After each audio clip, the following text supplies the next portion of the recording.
Serge Fun Club member, you and I have created this quilt together and it's time for us to quilt it. Now, if you're not and you're watching this on my YouTube channel, if you want to join Serge Fun Club, I'll place the link down in the description and you and I can make this quilt together as well, combining our serger capability, and we will be quilting with the capability on our Baby Lock Solaris. Maybe you have another embroidery machine that is very similar to mine. This tutorial will be very helpful for you if you want to quilt quilts using that capability that you have within IQ Designer on your Baby Lock Solaris. If you're not a member of Serge Fun Club, just in case you're wondering, you also get this embroidery design set whenever you join Serge Fun Club.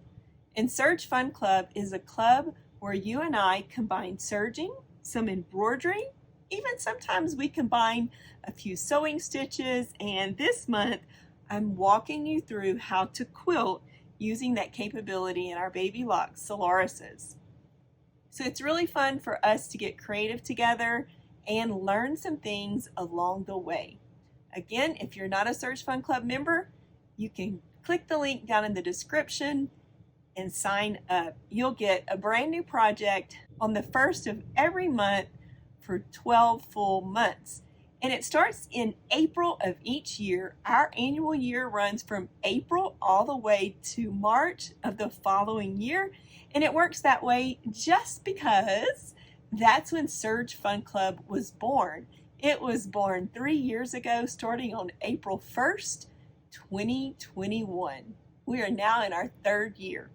All right, let's get started learning how to quilt this quilt using the capability in our Baby Lock Solaris within IQ Designer. Now you'll notice I have my large 10 5/8 by 16 inch hoop. I've hooped it with 2 layers of flannel.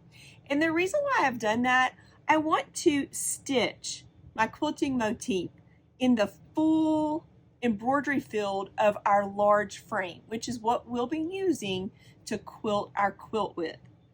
And then I'll show you how to mark and determine the full embroidery field area within this hoop.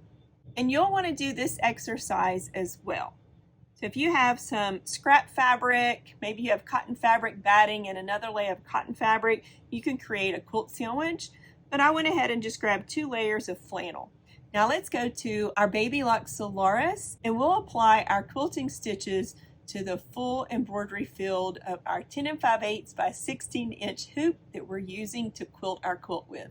To get started, I've placed my frame onto my embroidery arm and I've locked it down. I also will be using a wired mouse, so I have a mouse pad here as well. And I've threaded my machine with the same thread in the needle as the bobbin. Now we're not really going to be discussing threads within this tutorial. That may be a tutorial for a future time, but I really want to show you the process of how to quilt using your Solaris. And the first step is I want to stitch a full frame of stitching in my large 10 5/8 by 16 inch hoop. That way we can determine and place some marks on our frames that'll help us when we're hooping and re-hooping each time. Let's do that first. For this process, we'll be using the IQ Designer area within our machine. Now, you'll notice that I have a little arrow moving around. That's there since I have a wired mouse attached to the side of my machine within the USB port that also has an image of a mouse. All right, so let's select in the IQ Designer area of our machines. Now you'll notice I was doing a little embroidery earlier, so I have a little frame image on my workspace. We'll get rid of that in just a little bit. What we'll do first is select our stamp key where you see the circle and the square. And then I want us to select the key up at the top that looks like an embroidery frame and it has a plus in the center.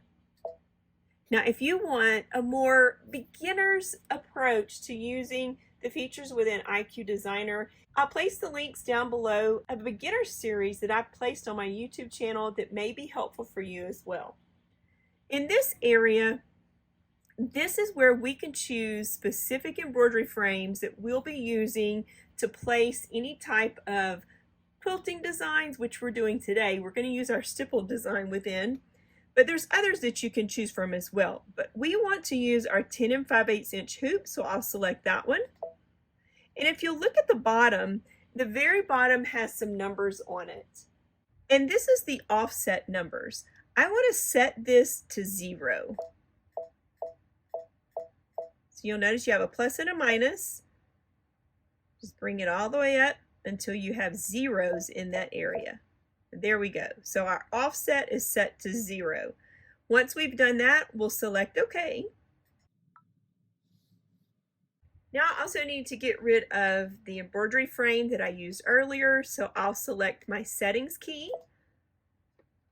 And then I'll select, in this area, the frame size. And I'll set that to 10 5/8 by 16 inches. Now you'll notice that's disappeared. We want to select our stipple feature. Here's our fill features. Let's grab our stipple within this area. This represents our fill stitches, and this key represents our stipple stitches. So let's select stipple, and we'll select OK. And now we want to highlight the little fill cup and touch the screen. And that'll fill the full screen, the full embroidery field that we can stitch within our frame within the screen. We'll select next. And you'll notice that it's filled the area with a really tight stipple stitch. I never typically stitch with this tight of a stipple stitch, but you might have a reason to. I don't know, but we're quilting a quilt, so this is going to be way too tight for us. Now, another thing that I want to do is change my measurements here. This is represented in inches. I really like seeing this in metric whenever I am applying the size to my stipple. So I once again have selected my settings key.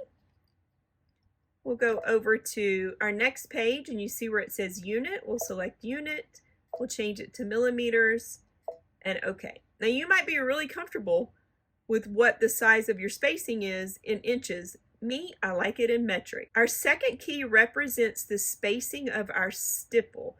Let's select our spacing key, and here we can decide what size we want the spacing of our stipple to be. I'm going to bring it up to about 15, and we'll see what that looks like.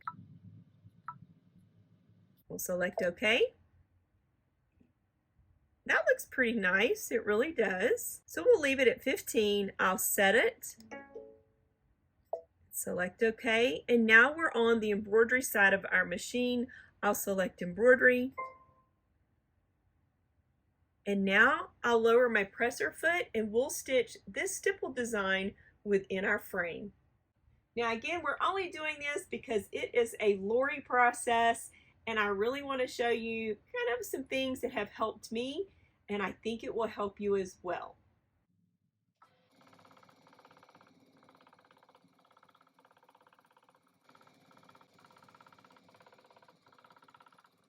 We've completed stitching our stipple stitch within our frame. This gives you the opportunity to look at the sizing that you've chosen, see if you like it. I like it at that 15 millimeter measurement. I like the way it looks. I like the sizing of it. So this is the size that I'll use for my quilt today. Now that we've completed our embroidery process, we'll select OK. And then we'll touch our home screen.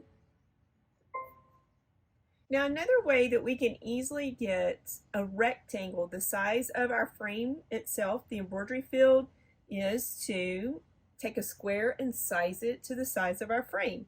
Let's do that by going back into IQ Designer. You'll notice in here, we'll once again go into our stamp key. This represents a square outline. Now we want the square to be our shape. We'll select OK. And then we'll size it. See, here's our size key. You'll notice that we have a square on our screen itself. Now I've placed myself in inches. We'll use our touchpad, and if you'll look here at the numbers below each box, this is our height.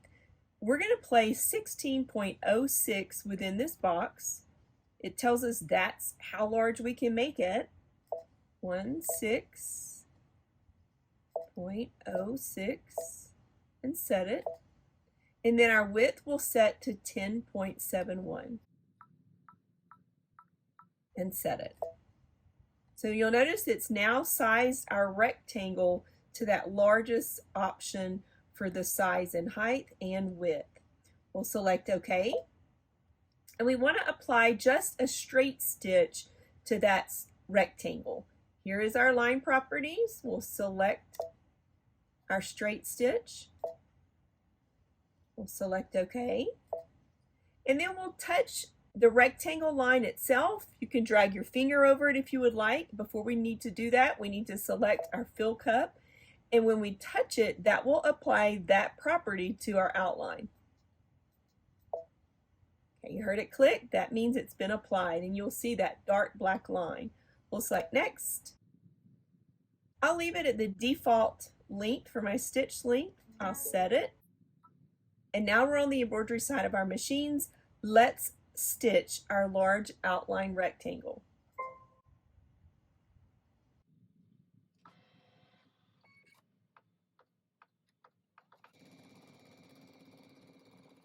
Now when I apply a straight stitch, it always makes a double pass. I don't need it to stitch that double pass. I'll stop my machine. I'll cut my thread.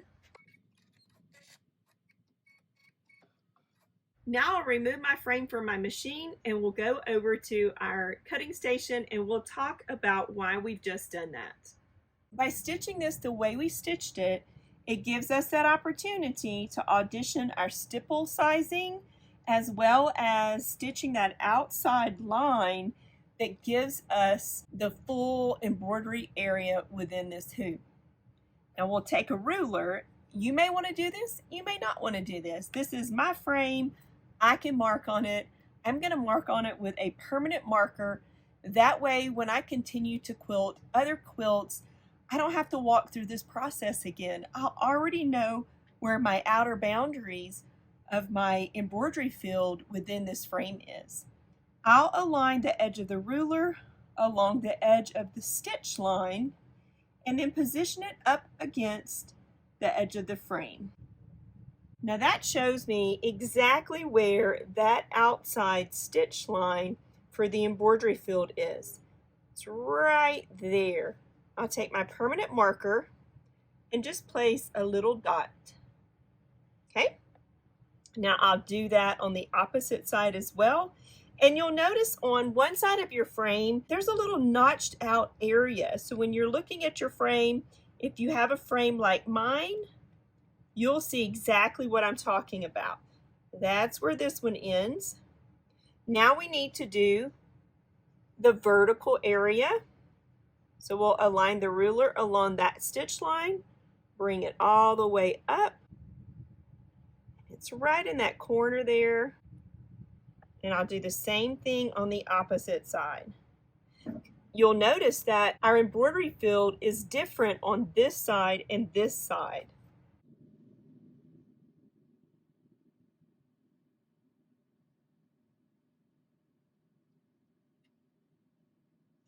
Okay, so now I have the width of the embroidery field, and then I see where the embroidery field ends in this area.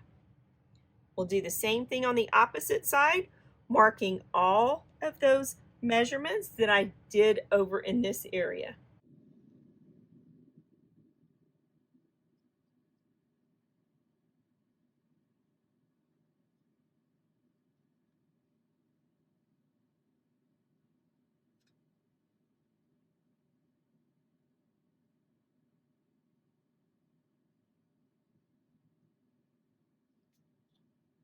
Now that I've made those marks on my frame, I'll remove my fabric from my frame and we'll begin hooping our quilt sandwich. Make sure if you've used a permanent marker that you let those measurements dry before you place those on your quilt.